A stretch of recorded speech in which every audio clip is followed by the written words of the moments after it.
ஈரானின் டெஹ்ரான் உள்ளிட்ட நகரங்கள் மீது மீண்டும் தாக்குதல் நடத்திய இஸ்ரேலிய படைகள். இஸ்ரேலின் தாக்குதலில் 550க்கும் மேற்பட்டோர் கொல்லப்பட்டதாக தகவல்.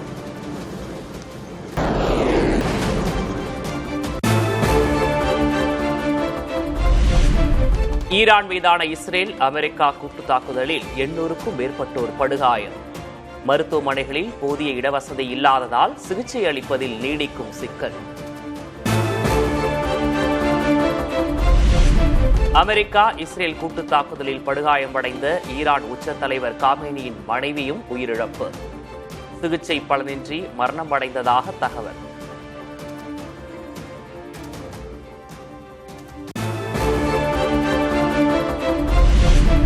வளைகுடா நாடுகள் மீதான தாக்குதலை தீவிரப்படுத்திய ஈரான்.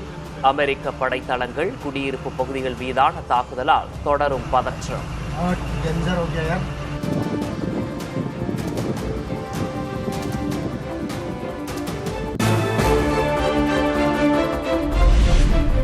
அமெரிக்க ஆதரவு நாடுகளில் உள்ள எண்ணெய் ஆலைகளை குறிவைத்து தாக்குதல் நடத்தும் ஈரான். சவுதி அரேபியாவில் உள்ள அராம்கோ நிறுவனத்தின் கச்சா எண்ணெய் சுத்திகரிப்பு ஆலை மீதான தாக்குதலால் பதற்றம்.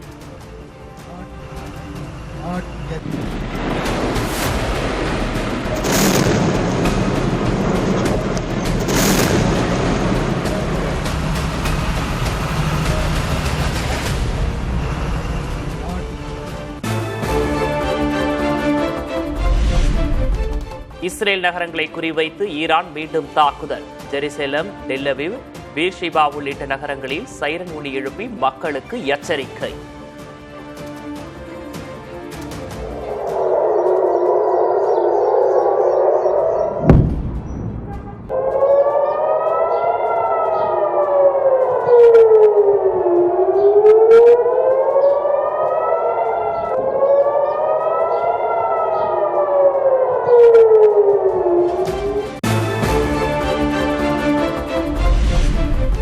இஸ்ரேல் பிரதமர் அலுவலகம் மீது தாக்குதல் நடத்தியதாக ஈரான் அறிவிப்பு.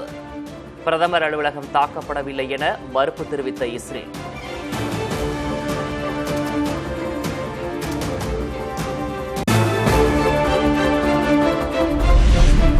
ஈரான் தாக்குதலில் சேதமடைந்த பகுதிகளை பார்வையிட்டார் இஸ்ரேல் பிரதமர் பெஞ்சமின் நெதன்யாகு. அமெரிக்காவுடன் ஒருங்கிணைந்து செயல்படுவதாக பேட்டி.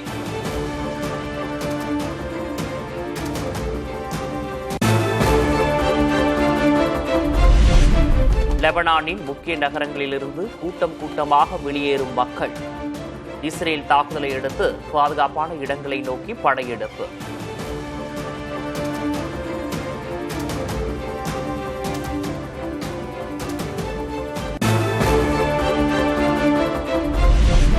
ஈரானுக்கு எதிரான தாக்குதல் 4 முதல் 5 வாரங்கள் வரை நீடிக்கும் என அமெரிக்க அதிபர் டொனால்டு டிரம்ப் அறிவிப்பு. சக்தி வாய்ந்த ராணுவம் அமெரிக்காவிடம் உள்ளதாகவும் எச்சரிக்கை.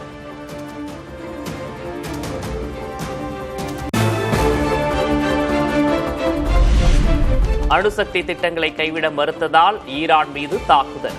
அமெரிக்க அதிபர் டொனால்டு டிரம்ப் விளக்கம்.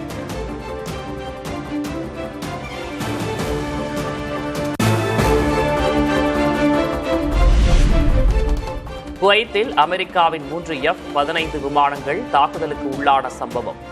தவறுதலாக சுடப்பட்டதாக குவைத் விமானப்படை விளக்கம்.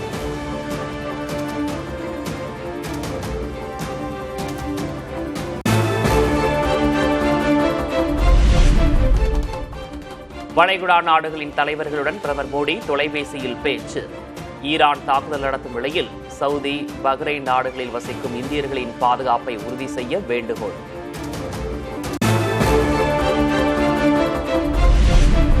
ஈரானின் இறையாண்மையை காக்க துணை நிற்பதாக சீனா அறிவிப்பு. இஸ்ரேல், அமெரிக்கா கூட்டு தாக்குதல் நடத்தி வரும் நிலையில் நிலைப்பாட்டை அறிவித்தது சீனா.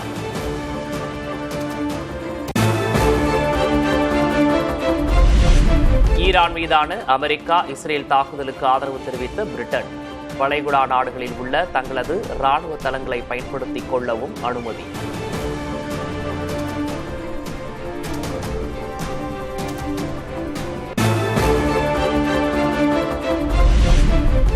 ஓமன் அருகே எண்ணெய் கப்பல் மீது தாக்குதல் நடத்திய ஈரான். கப்பலில் பணியாற்றிய இந்தியர் உயிரிழப்பு.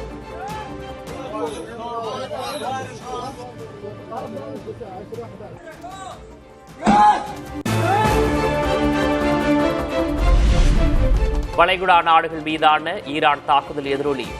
இயற்கை எரிவாயு உற்பத்தியை நிறுத்தியது கத்தார் எரிசக்தி நிறுவனம்.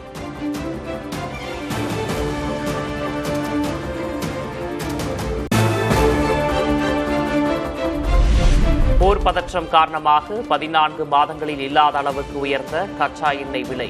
ஒரு பீப்பாய் விலை $82.37 வர்த்தகம்.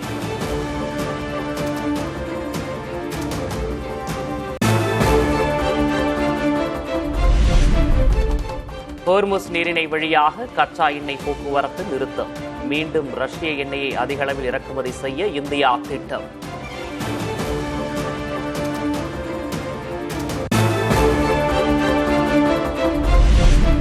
மேற்காசியாவில் நிலவும் போர் பதற்றம்.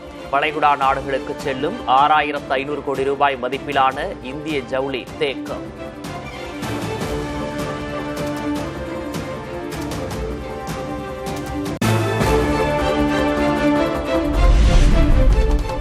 மேற்காசிய போர் பதற்றம் எதிரொலியாக இந்திய பங்குச் சந்தைகளில் கடும் சரிவு. முதலீட்டாளர்களுக்கு ஒரே நாளில் 6.8 லட்சம் கோடி ரூபாய் இழப்பு.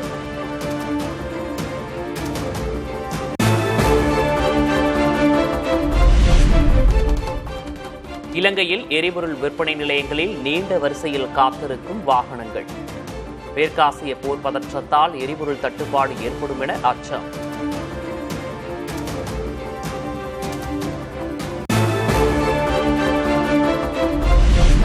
வளைகுடா நாடுகளுக்கு விமானங்கள் ரத்து செய்யப்பட்டதால் பரிதவிக்கும் பயணிகள். 2 நாட்கள் விமான நிலையத்திலேயே தங்கியிருப்பதாக வேதனை.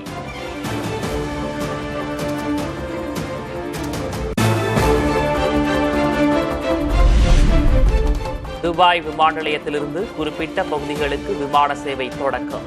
3 நாட்களுக்கு பிறகு கர்நாடகா மற்றும் மகாராஷ்டிராவுக்கு வந்தடைந்த பயணிகள்.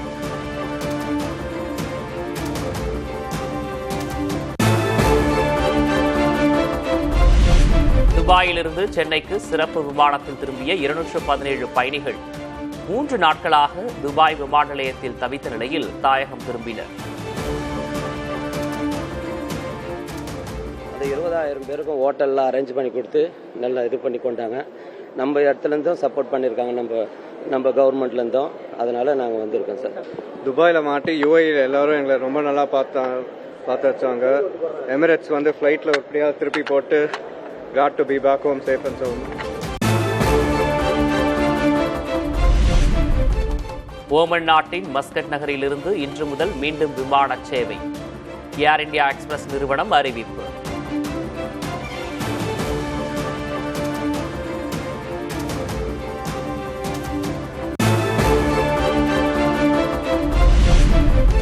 தமிழ்நாட்டில் அகழாய்வு பணிகளுக்கு ஒப்புதல் வழங்க மத்திய அரசு தயக்கம். முதல்வர் மு.க. ஸ்டாலின் குற்றச்சாட்டு.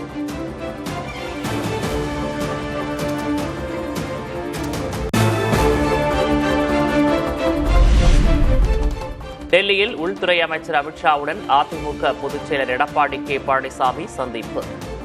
தேசிய ஜனநாயக கூட்டணி தொகுதி பங்கீடு தொடர்பாக இறுதி செய்வது குறித்து இருவரும் ஆலோசனை என தகவல்.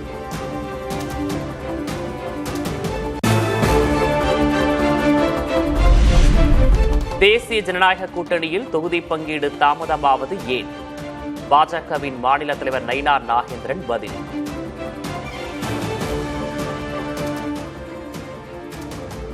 இல்லை, இதுவரையிலும் தொகுதி பங்கீடு பற்றி எதுவும் பேசவில்லை. அதற்கான நேரம் இல்லை. இன்னும் தேர்தல் தேதி அறிவிக்கட்டும். அதற்காக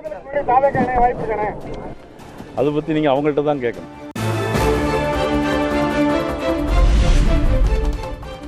காங்கிரசுக்கு ராஜ்யசபா சீட் வேண்டுமா வேண்டாமா? செவ்வாய்க்கிழமை மாலைக்குள் வேட்பாளர் அறிவிக்க திமுக கெடு விதித்துள்ளதாக தகவல்.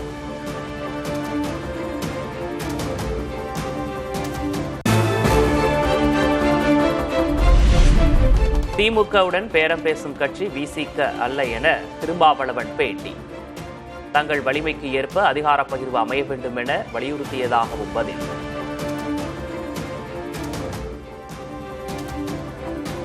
நாங்கள் திமுகவோடு ஒரு பேரம் பேசுகிற கட்சியாக இல்லை. திமுக தலைமையிலான கூட்டணியை வெற்றி பெறச் செய்ய வேண்டும். அது தமிழ்நாட்டுக்கான வெற்றி, தமிழக மக்களுக்கான வெற்றி, எங்களுக்கான அதிகார பகிர்வு குறித்து எங்கள் கருத்துக்களை மனம் திறந்து பகிர்ந்து கொண்டோம்.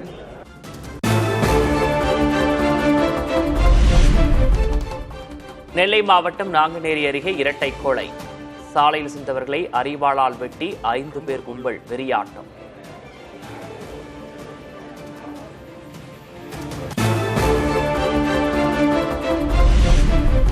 சாத்தான்குளம் தந்தை மகன் கொலை வழக்கில் வரும் 23ஆம் தேதி தீர்ப்பு.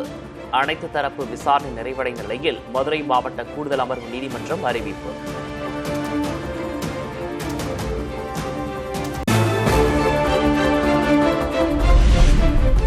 சவரனுக்கு 920 ரூபாய் குறைந்தது ஆபரண தங்கத்தின் விலை. ஒரு சவரன் 1,25,280 ரூபாய்க்கு விற்பனை.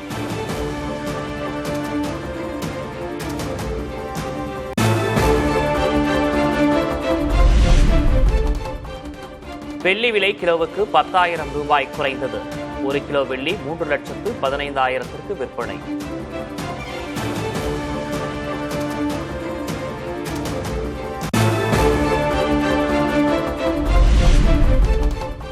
திருப்பரங்குன்றம் நீதிமன்ற அவமதிப்பு வழக்கில் பொது மன்னிப்பு கோரினார் மதுரை ஆட்சியர். நீதிமன்ற உத்தரவுக்கு வேண்டுமென்றே கீழ்ப்படியாமல் இருக்க நினைக்கவில்லை என்றும் நேரில் ஆஜராகி விளக்கம்.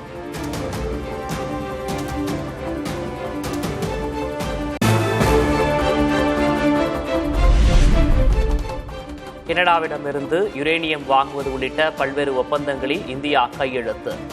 பிரதமர் மோடியை கனடா பிரதமர் மார்க் கார்னி டெல்லியில் சந்தித்த நிலையில் ஒப்பந்தம்.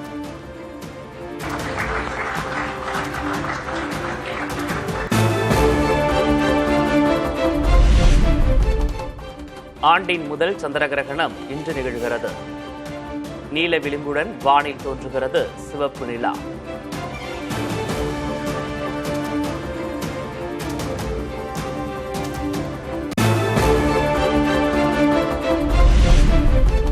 பௌர்ணமியையொட்டி திருவண்ணாமலையில் குவிந்த பக்தர்கள்.